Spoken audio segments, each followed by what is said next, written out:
Hi guys, welcome back to my channel. Your girl Jessica here.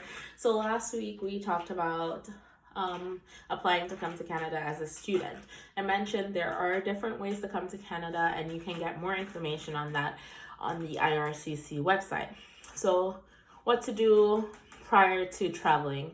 Now, depending on when you're coming, you want to make sure that you are prepared mentally and physically. So if you are coming here to start school for the fall, so September, it's gonna be getting cold around October, November.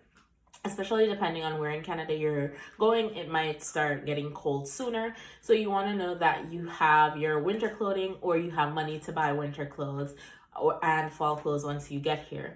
So if you don't have winter or fall clothes prior to traveling to Canada, budget to spend about maybe $1,000 on getting proper gear, because you're gonna need a proper sturdy winter boot, a fall boot, or you can just wear your regular sneakers or whatever during fall.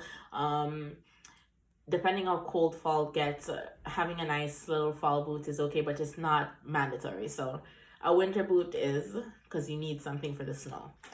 So budget for that. And a good winter boot can run you anywhere from maybe $150 to $400, and depending on the brand and stuff. When I first traveled to Canada, the boot that I bought was maybe $60, and I bought that from Amazon, so it wasn't expensive and it did serve me for the full winter. But I realized towards the end of winter, it started feeling like water was coming inside the shoe. So if you want to buy something cheap, that's totally fine. Just know that every year you're gonna end up buying something different. So this winter coming around, I bought a Uggs winter boot. It's more expensive, maybe 300 and something dollars Canadian, and I haven't tested it out yet because I just bought it for this winter. So hopefully that will last me a lot longer than just one winter season. And then for winter jackets, just buy a nice thick winter jacket.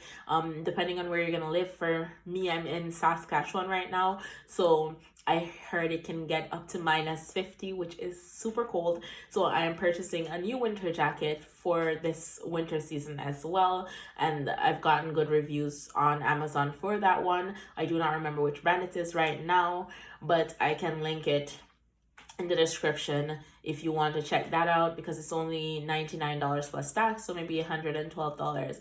And then you can also get one from Old Navy. I bought one from Old Navy last winter. It's very good, still in good condition.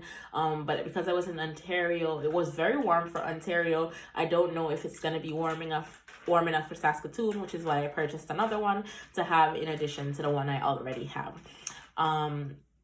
And then you're gonna need sweaters, sweatpants, thermal underwears, stuff like that, just to keep you warm, thermal socks. So budget for at least $1,000 to buy winter/fall clothes. Then you're gonna think about rent. Now, unless you're coming here and you have family that you can stay with, you're gonna have to pay for rent. Now, whether you're living on campus and paying that upfront to the university, or you're gonna be renting your own place and then paying monthly, is up to you. It may work out cheaper to live off campus and pay monthly, so that's something you are going to want to research in. You can check Kijiji, Facebook Marketplace, the university might provide links to different websites that provide student rentals and stuff like that. So just look into that, and then you can budget for your rent. Depending on where you live, rent can run you anywhere from $600 to over $1,000. Now, while I was in Ontario, I was living in Peterborough because I had to do my classes online, so I never got to go to Scarborough or Toronto to live. So I was paying maybe $450 to $600 for rent. So the very first place that I rented was a basement. I rented a room in a basement. So it was a house, and maybe 5 of us lived there, all students, and me and one person was sharing downstairs, so the bathroom and stuff was shared, kitchen was shared with everyone, and it was upstairs. So again, it just depends on your living situation. That was $450. I thought that was really reasonable for Peterborough. Then after that, I moved to another house, and that was 500, and the place was shared with even more persons. Or was it less? No, it was less persons, but the bathroom was shared with more persons because it was just one central bathroom versus the other place where I had my own bathroom.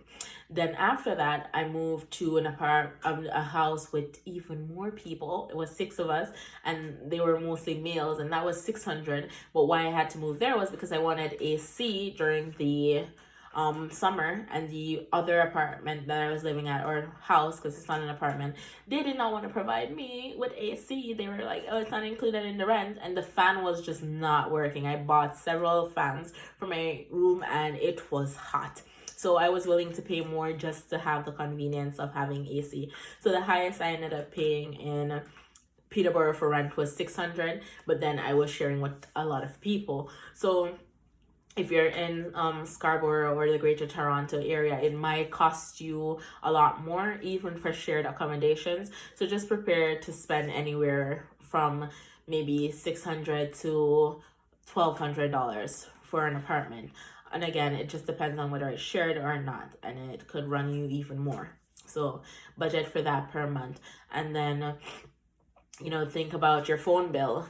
I got Freedom when I was in Ontario, and I was paying 60 something dollars per month, I think $68, and I had unlimited data and all that good stuff. Most of the companies in Canada will provide you with like maybe 9 gigabytes high speed, and then it trickles to 3G after that. So it was something similar with Freedom, but some companies do charge you for using additional data above your allotted data. So look into that when you're picking a company for your phone, because you do not want to be paying additional data fees plus your phone bill, because it can run you really high, especially since the companies are going to charge so much per megabyte, and it's going to run you a lot of money. So always look into whether it's unlimited after the allotted data is up for the high speed. Other costs would be like groceries, entertainment. So if you're coming to Canada, have money. And as a student, you're only allowed to work 20 hours, so you can't depend on the wage for everything. You might be able to use the wage to help out with your rent and your little phone bill or any utilities if you're paying utilities. Also, try to get an apartment that includes utilities already, because that might save you a lot versus you having to pay your own utilities or share and split it with the persons you're living with.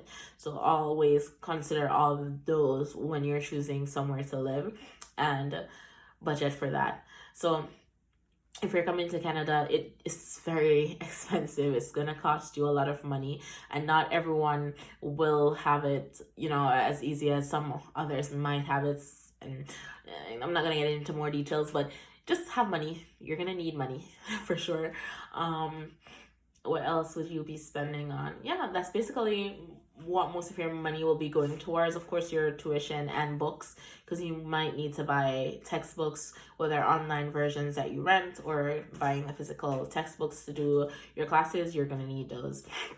If you have links to students who studied the course the year before or the semester before, and you can get those PDF versions of the textbooks from them if they didn't buy it and they have links to them, that will save you so much money.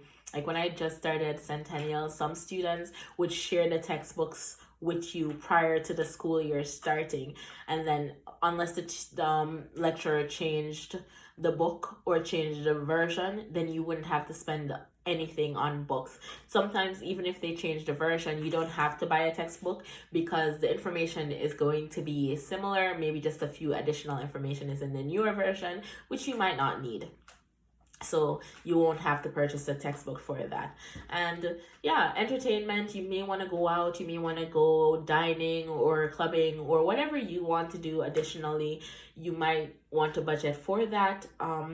if you know you can't afford that, then you might want to kind of tone it down and not sport as much when you're here, just so that you can afford your basic living expenses. Um, and yeah, living in Canada is just, it's expensive. The cost of living is high. So just prepare for that. It's just like anywhere else.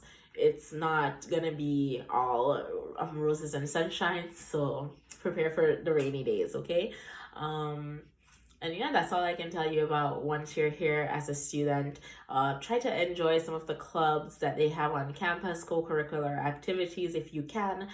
If it's strictly online like it was for me, you may not be able to enjoy all of that, but it did make it easier for me to work because I was working from home plus studying. So that worked out for me when everything was online. But as the world is coming back to a state where you can go on campus, especially once you're fully vaccinated and all that, then it's probably going to be different for you once you get here. So be prepared to even, oh, bus fare.